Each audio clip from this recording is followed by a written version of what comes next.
It's something that's become more important to me, weirdly. You know, this is number 10 for me in a row, and everyone I spoke to in the ultra community is all about 100-milers and Western states in particular. And now it's just kind of become this ritual for preparing for it in the second quarter of the year, and then going to Squaw Valley in Auburn for the end of June. I've got the first shot at doing it under a week of total time rather than 10 days of total time. So no one's done that before. So that definitely gives me a little bit of an extra incentive. And it's not just about the outcome. It's very much about getting a good process, running well, not letting myself down, and knowing that I've given it my best effort.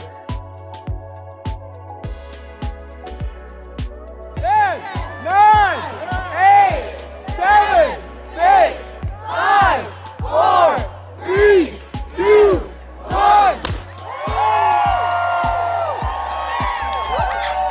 Go Charlie! Good job, Camille!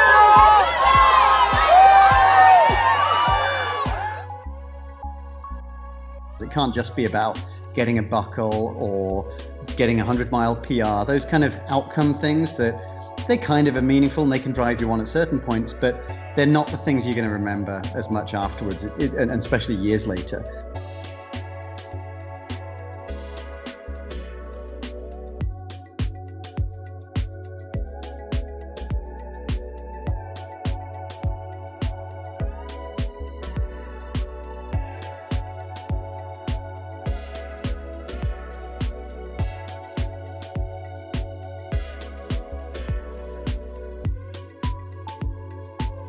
Ultra runners are constantly training and forcing ourselves to go through suffering and difficult things. So it's really difficult to know when we're just being stupid sometimes and when we should back off. You know, I'm not going to put myself in hospital at Western States, but I'll put myself to the level below that and whatever it takes.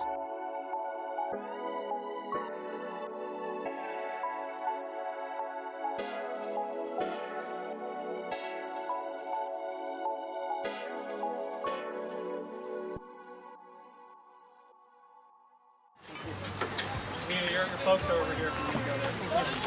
Amy. Yeah. You have the oatmeal. What other flavor do you want? One more right now. Thank you. I don't have another oatmeal right now. Green. Okay. And then, do you want any ice in your buff? No. Sunglasses? No. Okay. All right. You guys got headlamps? Down here. Headlamps? Yeah. We got both. Good work, Ian. Nice work, Ian.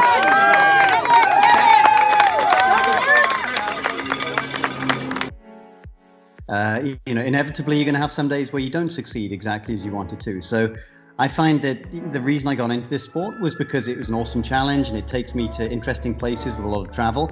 And so I tried to remind myself of that. And actually, before each of the Western States the last few years, I very consciously had to say, okay, enjoy this. It's not just about doing 10 finishes or however many finishes I get in the end.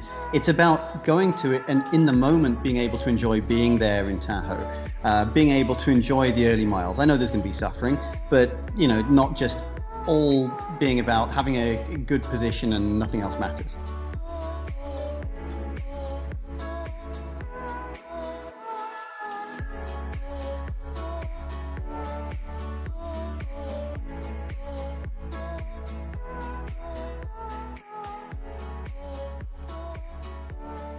This could be the hardest day of my life, and I'm willing to deal with whatever happens, and then if there's anything better than that, it's a bonus. You're all in the top 10.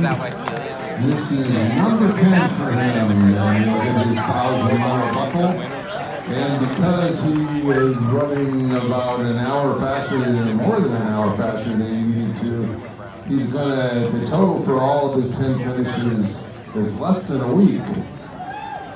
That was his goal today, 168 hours for 10 finishes, and he's going to do it in less than 167. He's a four-time winner of the Leadville 1200, 3 wins, and a course record holder of the Rocky Raccoon, a running coach in the process of becoming a U.S. citizen.